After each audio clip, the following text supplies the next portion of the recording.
Welcome to Echoes of Wisdom. This is puzzle time. Puzzles చాలా important. Puzzles చిక్కుముళ్ళు విప్పడం, okay, సామెతలను అర్థం చేసుకోవడం, పాత విషయాలను గుర్తుకు తెచ్చుకోవడం, ఇవన్నీ బ్రెయిన్ యాక్టివిటీస్ అన్నమాట. ఓకే, మన ఎప్పుడైనా సరే ఏ పనైనా సరే రొటీన్గా చేస్తుంటే బ్రెయిన్ అది ఆటోమేటిక్గా అలవాటు అయిపోయి పనులు ఎక్కువ ఆలోచించకుండా చేసేస్తూ ఉంటుంది అన్నమాట. భోజనం చేయడం, నడవడం, ఇవన్నీ రొటీన్గా దానికి బ్రెయిన్ ఇన్స్ట్రక్షన్స్ ఏం అక్కర్లేదు, దానికి బ్రెయిన్ ఎక్కువ పనిచేయవలసిన అవసరం లేదనమాట.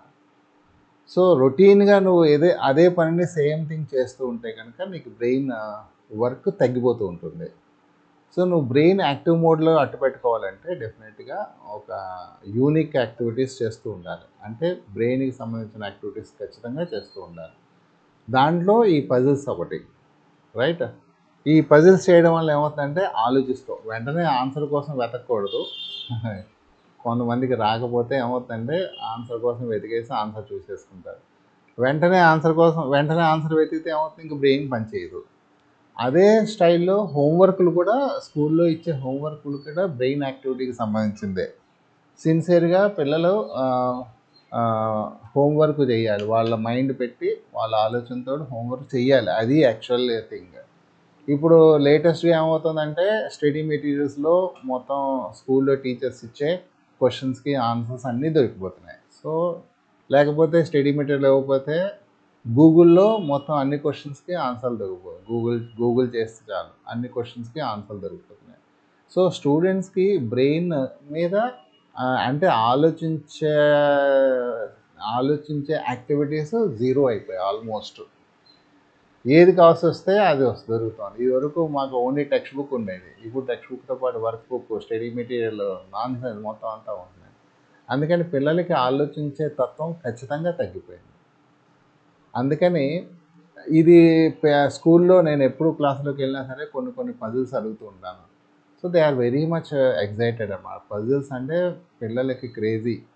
అంటే ఆ వయసులో థింకింగ్ అలా డెవలప్ చేసుకుంటూ అది కంటిన్యూ చేస్తే బాగుంటుంది. ఆ స్లోగా ఏమవుతుందంటే 6th, 7th, 8th క్లాసెస్లో చాలా ఇంట్రెస్టింగ్గా పజిల్స్ చేస్తారు.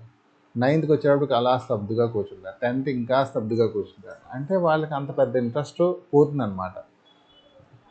దీనికి కారణం ఆ యాక్టివిటీస్ లేకపోవడమే.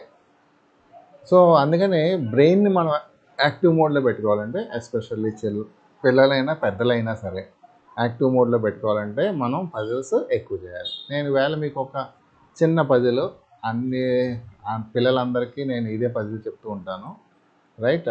ఆ పజిల్ నేను మీకు చెప్తాను, మీరు ఆన్సర్ చేసి కామెంట్ బాక్స్లో మీ ఆన్సర్స్ వేయండి. నేను మీ ప్రతి కామెంట్కి నేను రెస్పాండ్ అవుతాను, ప్రతి కామెంట్కి నేను రెస్పాండ్ అయ్యి తీరుతాను అన్నమాట. ఓకే, సో నేను ఇక్కడ బోర్డు మీద రాస్తాను పక్కన, అది చూడండి, రైట్. నేను మీకు 3 యాపిల్స్ ఇస్తాను, 3 యాపిల్స్. ఇది నేను ఆల్మోస్ట్ అన్ని స్కూల్స్లో చెప్తాను. సో ఈ 3 యాపిల్స్, ప్రతి పజిల్లోనూ ఒక కండిషన్ ఉంటుంది, ఒక లింక్ ఉంటుంది అన్నమాట, కండిషన్ ఉంటుంది.